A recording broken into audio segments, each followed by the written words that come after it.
May of every year, Nigerian workers join their counterparts across the globe to celebrate contributions and feats of workers worldwide, as well as the vital role of workers in building productive economies. It is also a day that reflects on the status of workers and their rights in the country. One of the critical factors that is of importance to the Nigerian worker is his or her safety in the workplace. Apparently, high rate of unemployment has created a market that has made some labor employers take undue advantage of workers and subject them to exploitative tendencies. But the good news is that in Nigeria, rights of workers are actually protected by law. The federal government of Nigeria ratified the International Labour Organization's ILO Convention number 155 on occupational safety, health and working environment in 1994. And also Article 17(3)(c), subsection 3C of the 1999 Constitution as amended ensures and protects the health, safety and welfare of all employees. How are employers complying with these laws? On this episode of Nigeria Today, we shall be looking at safety in workplaces. Thanks for joining us. I am your carrier, Clinton. Welcome to Nigeria Today, and happy Workers' Day to all workers out there.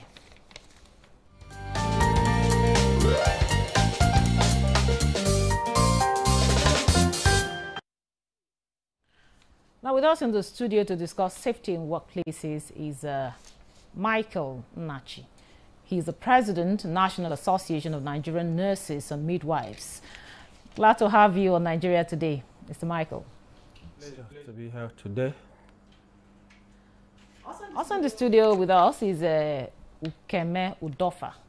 He's a chairman, Radio, Television, Theatre and Art Workers Union, NTA headquarters chapters. You're welcome to Nigeria Today. It's good to be here today. Now, let's kickstart this conversation with a proper understanding of, wellness in workplaces. How important is this in ensuring maximum productivity in a work environment, Mr. Michael?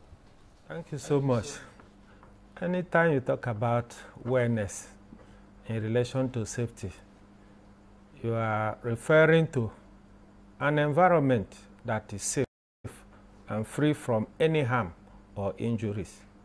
It is expected that the work environment should be free of any harm or injuries. But to what extent this thing is practically observed remains questionable, especially on the part of the health workers, and in particular the nurses and midwives of Nigeria. Thank you very much, Mr. Michael. Now to you, Mr. Ukeme. How does the feeling of safety affect the psychology, of a worker to work? Yeah, basically, a staff that feels safe in an environment that he is working will also produce higher productivity. So basically, that's what it is. If you are in an environment where you're not very safe, you feel you're going to have issues of low productivity. As it were in NTA, what we are looking at is how safe is the environment for us to be able to give our best. Because when you're able to give your best, that's when the environment, that's when the organization thrives better. And for now, since you're asking me of the issue of wellness and safety, I think so far NTA is doing well. NTA is doing well.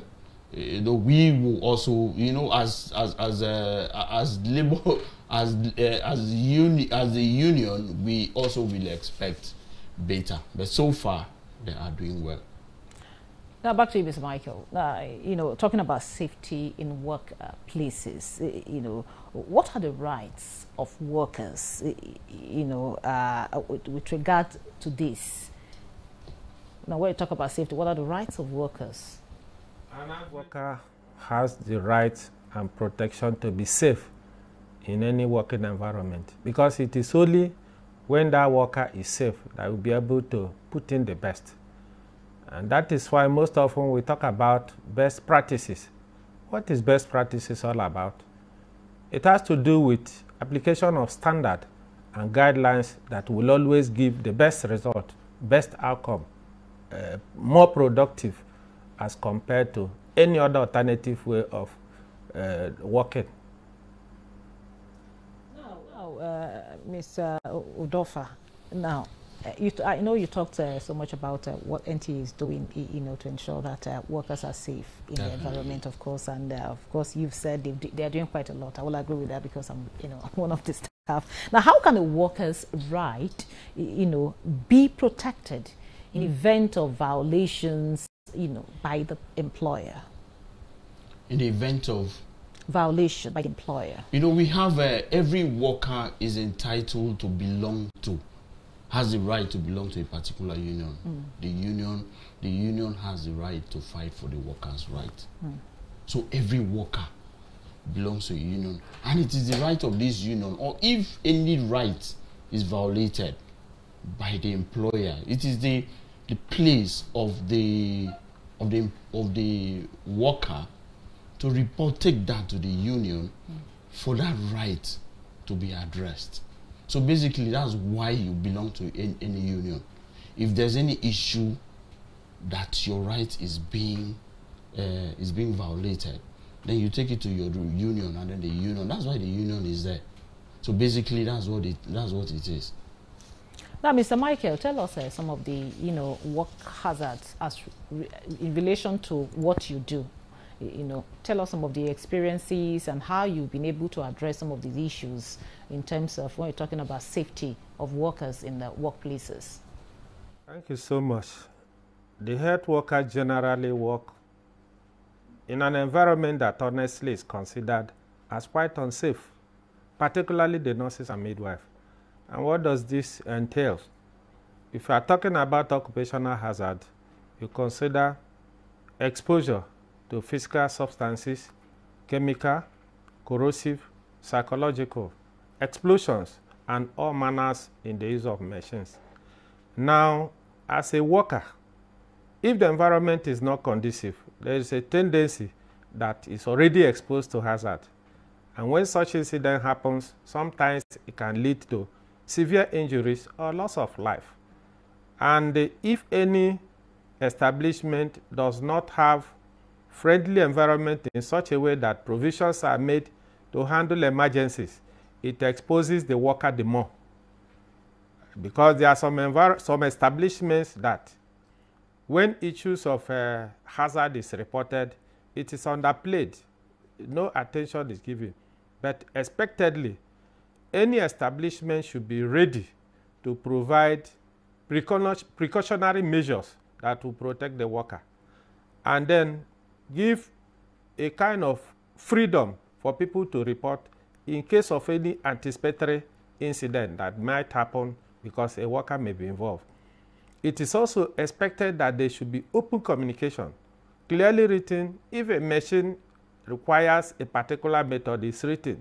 It can be said, danger, do not go there, or don't do this, don't do that, except switch off all the appliances when leaving. So all those precautionary measures had to put in place.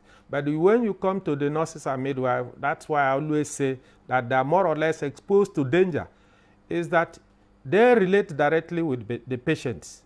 And this patient, you can never tell the extent of disease they are coming in. You would have noticed that most outbreaks have taken up the nurses, the doctors, and other health workers. Look at the issue of Ebola. Look at the issue of Lassa fever. Look at the issue of COVID. During all these episodic outbreaks, we lost a lot of nurses and midwives, including doctors and laboratory scientists. So, as a result of this, it's expected that precautionary measures should always be put in place, because at any point you lose any health worker, you may have lost somebody who many people depend on. I know what I'm talking. And a lot of experiences abound and situations whereby the nurses are exposed to danger and nothing happened. However, it is important for our colleagues, nurses and midwives, to recognize the fact that belonging to professional association, trade union as we are, will give them an opportunity to be protected, because as an individual, you cannot do much on your own.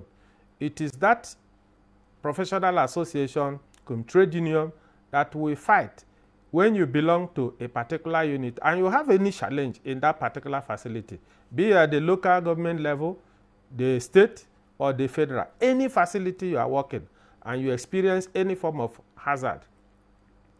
The best thing to do is to report, and that unit executive who will make it possible for the state to intervene. If it extended, the national leadership will come into it. So the workers feel more protected by belonging to the unions. It's very, very critical. It is very, very important, because lives may be lost in an environment that is totally not safe. Like in our setting, we are familiar that our environment is not safe. Is it insecurity, issue of kidnapping? Majority of nurses and midwives have been cleaned up in various states, and a lot of money have been lost in an attempt to recover. Some were even killed. So nurses and midwives are more or less victims of what? Hazard. So the environment is not safe. That's why most often we ask for adequate compensation. We are asking presently an enhanced nurses' salary structure. But the government is here to give any attention to that, even though we are talking about minimum wage. Thank you, Mr. Michael. Thank you very much. Thank you very much, Mr. Michael. Now, Mr. Odofia, tell us some of the work-related hazards, in your industry, and what your union or what you're doing to address some of these issues. Yeah, the truth basically is that the average staff in the media industry, especially when you look at NTA, as it were, we are all exposed to radioactive materials. You understand? Because of the equipment that we are using, the cameras, the transmitters and all that. You have people that are manning those equipment. And these are people that are not well protected. And it's when it comes to using those equipment. And then the other thing is that the average NTA staff or media staff, as it were, does not have what is called the media insurance, because these are things that are supposed to assist us, to assist the media worker in protecting them. But no, we don't have that. So all we are doing is that all we have is basically our salaries, and then we are calling for, if it's possible, let the government introduce what is called an insurance, a media insurance for the average media worker. And then you also can understand the fact that we also have social hazards. It's not just about our exposure to the hazards of the equipment, the cameras, the transmitters, and all the other things that we use. We are also exposed to social hazards. Just like my colleague said, you work late and you close late. Those are social hazards. I can't count the number of people that have been attacked on the road. There was a time I actually was a victim. But be that as it may, we also need, even when we know that the management is doing so much, to be able to put things in place to see how those issues could be ameliorated. But we still need more. We need to have vehicles that could convey stuff once you close from work, because you close. I know with this program that you're doing, you're going to close late. So when you close late, how do you get home? Especially when you don't have a vehicle. Even if you have a vehicle, you really also will need protection even when you are on the road, when you're closing late. So we also need the government to be able to understand the fact that this is a hazard-prone environment, space, where things should be done. Media insurance is something that we also need. Thank you very much, Mr. Udofa. Let's take a short break and listen to some Nigerian workers on how safety can be ensured in workplaces. We'll be right back. Don't go away.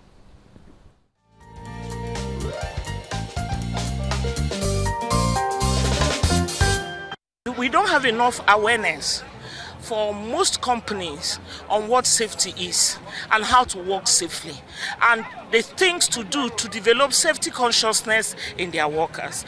And when accidents and incidents happen, our response in terms of remuneration or how to take care of that person is not there. So it's something that I think the Nigerian government, maybe there's a lot to it, but most of our laws is about ensuring compliance. So if I'm working in a company and something happens to me, safety-wise at work, how is my family taken care of? What are the courses I need to go for to ensure that safety is top-notch in what I do? You are working, water is on the floor, you see the water pour on the floor. What do you call that? What are you supposed to do? The person in charge of that unit to take care of that unit, to ensure maybe when you are working on the where there is water, you clean it up. You put a caution sign. It should be legislation that would encourage any organization to make safety a priority. If there is enabling law, legislation that makes it compulsory for any organization to operate, there are certain minimum safety standards that should be observed. And of course, it should be followed up to make sure that those organizations put those facilities in place. I think that will go a long way to ensure the safety of workers.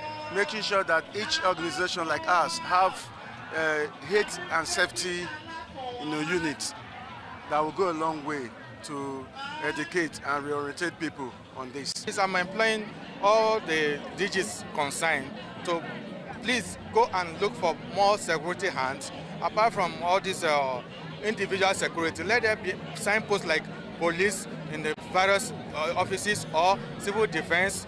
Now, if possible, you can even go as much as having this joint patrol comprising of the military, the soldiers, the Navy and the Air Force and the civil defense doing a joint patrol once in a while around. By the time all these hooligans learn that this place is very secure, no-go area, they will never like to try anybody's safety.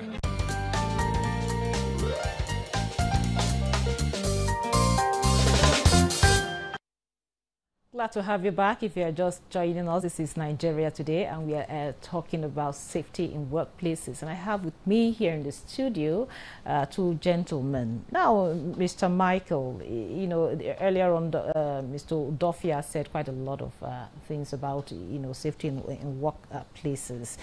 But again, one of the questions that, keep popping up in my mind is how aware are workers of their right to safety? Because if you are aware of your right, then you can say, okay, this is where it's been violated. Thank you so much. Understanding and application of policies, rights, and the rest of it through professional association and labor unions. A lot of educations and sensitization are made. Now, at the establishment, any establishment, the facility level, the management should be disposed for training of the employees. It's very, very important and critical. Now, there should be preparation for handling emergencies. If I can take a note on what happened during the COVID-19 period, it appears as if Nigeria was taken unawares, but it morally challenged how ready our health sector was prepared to handle such emergencies. If no lesson was learned, I think much damage would have been made and incurred. We lost a lot of life, like I said. So if there is anticipatory preparation, it's very important. Then training of the employees, the workers, very, very important. And of course, when cases are reported, it should not be put under the carpet. Most often, Nigeria is signatory to some of these international policies and laws and regulations. But how effective is it practiced? When there is a victim of such circumstance, Before you know it, nobody will even take it up. When unions take it up, before you know it, you start experiencing some form of victimization. Those things should not be allowed, because an average worker is very, very important. And they have that right to be protected as a citizen of the country. Thank you very much, Mr. Mike. Now, Mr. Udofia, when one of the workers was talking there, she mentioned something, you know, in the neighborhood of compliance. We have quite a lot of laws. You know, how do we ensure compliance in our workplaces, especially on the part of the employers, talking about the organizations? That basically falls on the union to educate the staff, the members, for them to know their rights, and the need for them to push for their rights. That's basically what it is. Once the workers are educated enough for them to know their rights, I think that's what it is. Because, you know, we keep having issues of there are certain issues of victimization, and the worker does not know what he needs to do, and he or she does not take recourse to the union, and then that's how it is. But if you are educated enough, but I think that falls basically on the unions to be able to educate their members well enough for them to know their rights and then what they need to do. So how does it also affect the reputation of the organization? Talking about the same compliance, how does it affect the reputation? The truth basically is that the management of any organization will do whatever it is it can to see how it sweeps anything under the carpet. That's what it is. But the union should be on it, to be up and doing, to know what it needs to do, to be able to confront the union. Not necessarily, to be able to confront the management, to let the management know about the things that needs to be done, especially with regards to the right of the staff. It's basically on the union. It's on the union. Because if you leave it, let me tell you the truth, if you leave any issue on the hands of management, except a very sensitive management that does not want industrial crisis, that the management will be able to call the union and let the union know, or take proactive measures to forestall certain issues. But basically it falls on the union to be able to take certain actions, educate its members, and let the members know about their rights and issues that needs to be raised before the union, for the union to be able to approach the management on. Thank you. Now, Mr. Michael, Mr. Dorfer had said that the heap of the job is on the union. Now, you also said quite a lot of hazards that workers experience in their place of work. I asked you earlier on, what's the level of awareness? You said some things about that. Now, how can you, or how can the unions now ensure that safety is made a priority in our places of work? So much. First message I need to put across is that employers of labor should not always see unions or professional association as being against them, but they should be seen as partner in progress. After all, any average Nigerian worker is a relation, is a sister, is each and every one of us.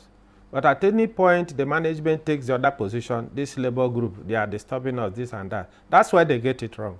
Like we are discussing here, it is that worker. If you look at the workers, we are talking about people first. What do people need? Shelter, clothes, and food. Now, if they have shelter, clothes, and food, they can successfully work in an environment. But these workers are inclusive of members of that union, and on the other side, government, they are also workers. So if we see ourselves as partner in progress, what it entails is that during training, it is complementary. The unions, the management, it is the union that we carefully arrange, like in some facilities, those who come in the morning, those who come in the evening and night. Through a consultation with the unions, arrangement can be made that a certain rank of people can be trained at a particular period so that work and productivity should not be tampered with. Thank you very much, Mr. Michael. Thank you very much, Mr. Michael. Now, this is where we draw the curtain for today's episode of Nigeria Today. A very big thank you to our guest, Michael Nachi. He's the President, National Association of Nigerian Nurses and Midwives. Thank you so much for your time and your thought there. And also Mr. Ukeme Udofa, the Chairman, Radio, Television, Theatre and Arts Workers Union, NTA Headquarters Chapter. Thank you so much for your time. Thank you. It was a pleasure being Thank you, here. gentlemen, for your time and your contribution. And thank you for being part of the program. Don't forget, Nigeria Today airs weekday at 7:30 p.m. on NTA News 24. You can check out these episodes and others on www.youtube.com/NTA News 24 Hub. Once again, thank you for watching. I am Ikaria Clinton. Goodbye.